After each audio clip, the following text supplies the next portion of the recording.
ನಿಮ್ಮ ಕೆಮಿಸ್ಟ್ರಿ ಹೇಗಿದೆ ಅಂತ ಗೊತ್ತಿಲ್ಲ, ಬಟ್ ಆರ್ಗ್ಯಾನಿಕ್ ಕೆಮಿಸ್ಟ್ರಿ ಸಖತ್ತಾಗಿ ಗೊತ್ತು. ಸೊ ಈ ವಿಡಿಯೋ ನೋಡ್ತಾ 10th ಸ್ಟ್ಯಾಂಡರ್ಡ್ ಮಕ್ಳಿಗೆ ಕಳಿಸಿ, because they are writing their board exams. Mirchi Pathashale. Organic ಕೆಮಿಸ್ಟ್ರಿಯಲ್ಲಿ ಕಾರ್ಬನ್ ಅಂಡ್ ಇಟ್ಸ್ ಕಾಂಪೌಂಡ್ಸ್ ಅನ್ನುವಂತ ಲೆಸನ್ ಇದೆ. ಅದರಲ್ಲಿ IUPAC name and carbon structure draw ಮಾಡಕ್ ಹೇಳ್ತಾರೆ, which is difficult for you. But ನಾನು ಸಿಂಪಲ್ ಆಗಿ ಹೇಳ್ಕೊಡ್ತೀನಿ ವಿತ್ ಅ ಸ್ಮಾಲ್ ಟ್ರಿಕ್.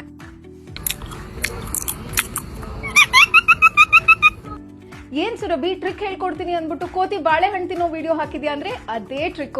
ಈಗ ಕಾರ್ಬನ್ ಸ್ಟ್ರಕ್ಚರಿನ ಐಯುಪ್ಯಾಕ್ ನೇಮ್ ಬರೆಯೋಕೆ ಫಸ್ಟ್ ನಾವು ಕಾರ್ಬನ್ ಆಟಮ್ಸ್ ನ ಕೌಂಟ್ ಮಾಡಬೇಕು. ಅದಕ್ಕೊಂದು ಟ್ರಿಕ್ ಹೇಳ್ಕೊಡ್ತೀನಿ. Monkeys eat peeled bananas. M stands for meth, where carbon is 1. Eat stands for eth, where carbon is 2. Peeled stands for prop, where carbon is 3.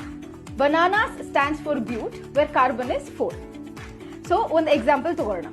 ಈ ಒಂದು structure ಅಲ್ಲಿ first count the number of carbon atoms. ಎಷ್ಟು carbon atoms ಇದೆ? 2 carbon atoms ಇದೆ, ಹಂಗಂದ್ರೆ ಎತ್.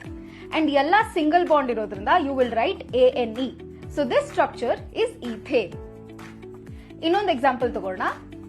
ಇಲ್ಲಿ ಎಷ್ಟು ಕಾರ್ಬನ್ ಆಟಮ್ಸ್ ಇದೆ? 3 ಕಾರ್ಬನ್ ಆಟಮ್ಸ್ ಇದೆ. And 3 stands for prop. And ಒಂದೇ ಒಂದು ಡಬಲ್ ಬಾಂಡ್ ಇದೆ. So whenever there is double bond, last ಅಲ್ಲಿ ENE ಅಂತ ಹಾಕ್ಬೇಕು. So it is propene. ಇನ್ನೂ ಒಂದು ಎಕ್ಸಾಂಪಲ್ ತಗೋಣ. ಇಲ್ಲಿ the number of carbon atoms is 4. So but and ಒಂದು ಟ್ರಿಪಲ್ ಬಾಂಡ್ ಇದೆ, ಅಂದ್ರೆ 3 ಬಾಂಡ್ಸ್ ಇದೆ. ಸೊ 3 ಬಾಂಡ್ಸ್ ಇದ್ರೆ YNE ಅಂತ ಬರೀಬೇಕು. So this structure is butyl. ಈಗ ನಿಮ್ಗೆಲ್ಲ ಒಂದು ಕ್ವೆಶ್ಚನ್, ಈ ಸ್ಟ್ರಕ್ಚರಿನ ಐಯುಪ್ಯಾಕ್ ನೇಮ್ ಏನು ಅಂತ ಹೇಳಿ. ನೆಕ್ಸ್ಟ್ ವಿಡಿಯೋದಲ್ಲಿ I will talk about functional groups. ಇದೇ ತರ ವಿಡಿಯೋಸ್ಗಾಗಿ ಫಾಲೋ ಮಾಡಿ.